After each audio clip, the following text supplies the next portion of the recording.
Šiandien šalta, bet už manęs yra Lexus NX Overtrail. Einam pasižiūrėsim. Nuo įprasto NX jis skiriasi savo išskirtinę spalvą. Taip pat 15 mm aukštesnė prošvaisa. Tik šiam modeliui pritaikytais išskirtiniais ratlankiais. Ir jeigu tai būtų vasara, jisai turėtų tokias purvo padangas. Be viso to nematome jokio chromo, visos detalės yra juodos arba kėbulo spalvos. Keliaujam pasižiūrėti į vidų. Salonas ganėtinai panašus į naująjį RX, tik tai šiek tiek mažesnis, kaip ir priklauso NX klasiai. Bekelės išvaizda matosi tik tai išorėje, viduje yra visiška Lexusui būdinga prabanga ir kokybė. Įprasto NX net nesu bandęs, bet šitas šiek tiek pakeltas. Miesto gatvėmis važiuoja iš tikrųjų labai minkštai. Kalneliai visiškai nesijaučia, remontas keliuose irgi nesijaučia, plaukia savo gražiai. Overtrail versijos viduje turime šiek tiek išorę primenančių atspalvių. Mark & Levinson aparatūra. Kaip jau įprasta daugumai šiuolaikinių modelių vairuotoja ir centriniai skaitmeniniai ekranai. Užsikuriame mes čia viršuje paspaudę mygtuką. Kas šiek tiek erzina, tai prieš pradedant naudotis ar pradedant važiuoti reikia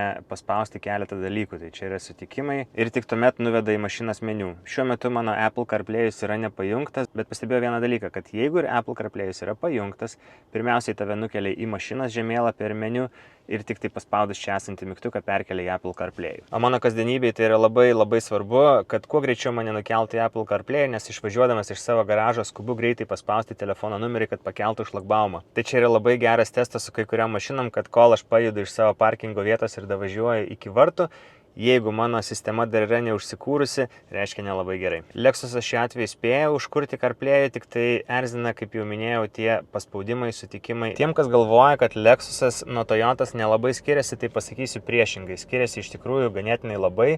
Mažiausiai skiriasi meniu ir centrinio ekrano galbūt išvaizda, bet jausmas važiuojant, tyla, mygtukų paspaudimai. Visuomet sugrįžęs į Lexusą apsidžiaugiu šituo joystickėliu arba pavarų perjungimo svirtim. Jį tiesa turi ir kai kurios Toyotas, kiek pamenu, CHR-as jau jį turi. Tai čia yra mano, ko gero, geriausias dalykas bandytas visose mašinose. Jisai veikia taip sklandžiai ir maloniai, kad net negaliu apsakyti. Iš P pozicijos, kad jungčiau į D, reikia tiesiog greitai paskrolinti, galima sakyti. Jeigu nori perjungti į R, tiesiog va taip.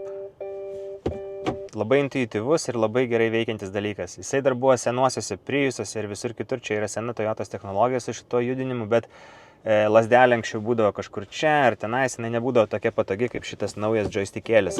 Dar vienas labai fainas Lexuso dalykas, tai yra tos elektra valdomos durys arba jų atidarimas, tai laikant ranką čia, užtenka nykščiu paspausti tokį mygtuką. Ir duris labai lengvai atsidaro. Centrinėme ekrane labai faina, kad yra ekranas, bet ir apačioje yra statiškos juostos. Tai yra pagrindė klimato valdymui ir dar galima išsišaukti greitai į meniu, kaip į įvairių režimų įjungimui ir atjungimui. Kai kada labai erzina tas kelio ženklų įspėjimas, tai jį galima atjungti tiesiog čia. Dar yra labai gerai sugalvoti greitieji komforto mygtukai, tai kai reikia įsijungti staigų pašildymą arba maksimalų vėsinimą arba staiga užtildyti muziką, tai yra irgi labai lengvai pasiekiami meniu punktai. Atskiro pagirimo yra verta galinio vaizdo kamera, ypač šito projektavimo iš viršaus. Šitas projektavimas iš viršaus palyginus su kitais modeliais yra tikrai pirmaujantis. Jis labai gerai parodo trajektorijas, kaip jį važiuoti. Vienas gal keistesnis dalykas yra, kad jeigu parkuojasi ir manevruoji, kai perjungi į priekį, kamera staiga išsijungia. Tokiu atveju reikia naudoti šito mygtuku, kuris specialiai jungia vėl kamerą. Pagirimas ir bevėliam įkrovimai.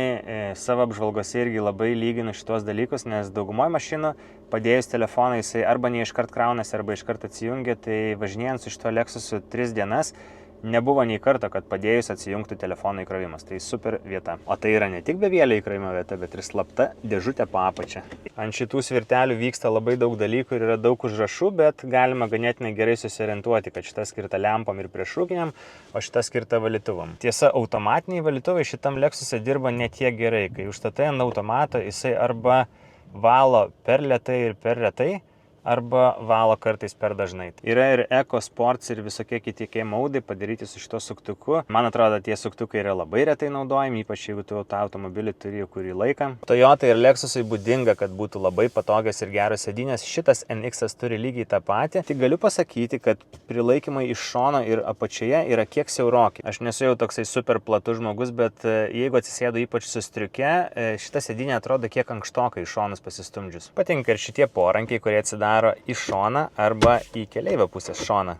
Vairas labai patogus liesti ir lengvai sukasi. Patinka ir stikle matomas head-up displejus. Jisai ganėtinai lengvai rodo įvairius simbolius ir netgi paspaudus mygtukus yra tokia įdomi Lexuso funkcija, kad head-up displejus netgi rodo, ką gali daryti. Šitie mygtukai ant vairo abiejose pusėse yra keičiamų paskirčių. Tai galima padaryti paspaudus ir žiūrint į head-up displejų arba į centrinį ekraną. Man aišku patogiau žiūrėti į head-up displejų, nes kai paspaudi, gali valdyti arba muziką ir telefoną, arba muziką ir keisti radiją arba Bluetooth'ą. Šita pusė veikia lygiai taip pat. Čia paspaudęs gali keisti arba displėjaus meniu, arba valdyti kruizo kontrolę. Einam atsisėsim į NX galą. Sėdynė atstumta 1,87 m vairuotojo ūgį. Keliams vietos nėra super daug, bet tikrai pakanka. Sėdint gale galbūt norėtųsi ne juodų lubų arba stiklinio stogo, nes atsidariau langą tam, kad čia būtų šviesiau. Gale yra įprastos ventiliacijos grotelės, be papildomo meniu nustatymo yra USB jungtis ir 12 V pakrovėjas. Taip pat per vidurį jau įprasta turėti porankį su kažkokia gertuvių dėtuvės forma. Einam pasižiūrėsim bagažinę. Šiaip kaip tokiam nedideliam crossoveriui bagažinė yra tikrai didelė. Turime keletą mano daiktų ir tokį didelį tinklą daiktam prispausti. Pažiūrėsim, ar yra kažkas taip po tinklu apačioje.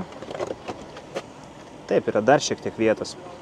Šonuose yra praplatinimai maišiukams. Yra štai tokie pirkinių krepšeliai. Bet kažkokios elektronikos ar mygtukų daugiau čia bagažiniai nėra. Įdomi, tokia minkšta šita palangė. Jinai nusiema ir susilenkia per pusę, kad galima būtų lengviau ją kažkur pasidėti, kai nenaudoji.